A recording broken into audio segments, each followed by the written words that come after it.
بسم اللہ الرحمن الرحیم یا ایہا الذین آمنوا لیبلونکم اللہ بشیء من الصید تنالہ ایدیکم ورماحکم لیعلم اللہ من یخافہ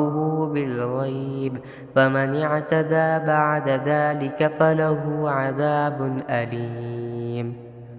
اے ایمان والو، اللہ تمہیں شکار کے کچھ جانوروں کے ذریعے ضرور آزمائے گا جو تمہارے ہاتھوں اور تمہارے نیزوں کی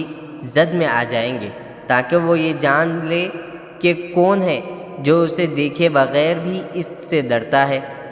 پھر جو شخص اس کے بعد بھی حد سے تجاوز کرے گا وہ دردناک سزا کا مستحق ہوگا۔ یا ایہا الذین آمنوا لا تقتلوا الصید وانتم حرم ومن قتله منکم متعمدا فجزاء مثل ما قتل من النعم يحكم به ذوى عدل منكم هديا بالغ الكعبة أو كفارة طعام مساكين أو عدل ذلك صياما ليذوق وبال أمره عفى الله عما سلف ومن عاد فينتقم الله منه والله عزيز ذو انتقام۔ اے ایمان والو، جب تم احرام کی حالت میں ہو تو کسی شکار کو قتل نہ کرو، اور اگر تم میں سے کوئی اسے جان بوجھ کر قتل کر دے تو اس کا بدلہ دینا واجب ہوگا، جس کا طریقہ یہ ہوگا کہ جو جانور اس نے قتل کیا ہے اس جانور کے برابر چوپایوں میں سے کسی جانور کو، جس کا فیصلہ تم میں سے دو دیانت دار تجربہ کار آدمی کریں گے، کعبہ پہنچا کر قربانی کیا جائے، یا اس کی قیمت کا کفارہ مسکینوں کا کھانا کھلا کر ادا کیا جائے، یا اس کے برابر روزے رکھے جائے تاکہ وہ شخص اپنے کیے کا بدلہ چکے۔ پہلے جو کچھ ہو چکا اللہ نے اسے معاف کر دیا، اور جو شخص دوبارہ ایسا کرے گا تو اللہ اس سے بدلہ لے گا، اور اللہ اقتدار اور انتقام کا مالک ہے۔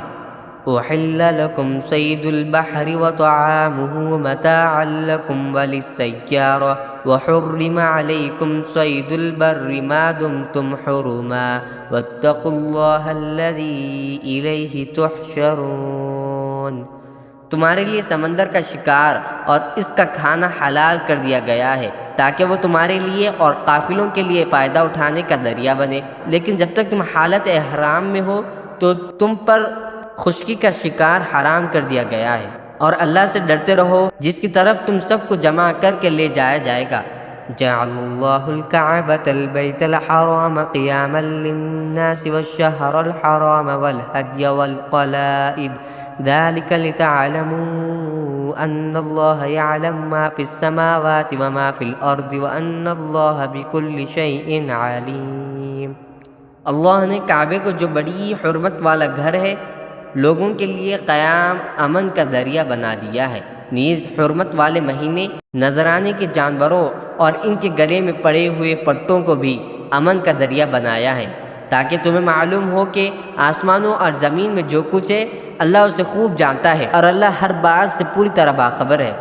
اعلموا ان اللہ شدید العقاب وان اللہ غفور رحیم۔ یہ بات بھی جان رکھو کہ اللہ عذاب دینے میں سخت ہے، اور یہ بھی کہ اللہ بہت بخشنے والا بڑا مہربان ہے۔ ما علی الرسول الا البلاغ واللہ یعلم ما تبدون وما تکتمون۔ رسول پر سوائے تبلیغ کرنے کی کوئی اور ذمہ داری نہیں ہے، اور جو کچھ تم کھلے بندوں کرتے ہو اور جو کچھ چھپاتے ہو اللہ ان سب باتوں کو جانتا ہے۔ قل لا يستوي الخبيث والطيب ولو أعجبك كثرة الخبيث فاتقوا الله يا أولي الألباب لعلكم تفلحون۔ اے رسول، لوگوں سے کہہ دو کہ ناپاک اور پاکیزہ چیزیں برابر نہیں ہوتی، چاہے تمہیں ناپاک چیزوں کی کثرت اچھی لگتی ہو، لہذا اے عقل والو اللہ سے ڈرتے رہو تاکہ تمہیں فلاح حاصل ہو۔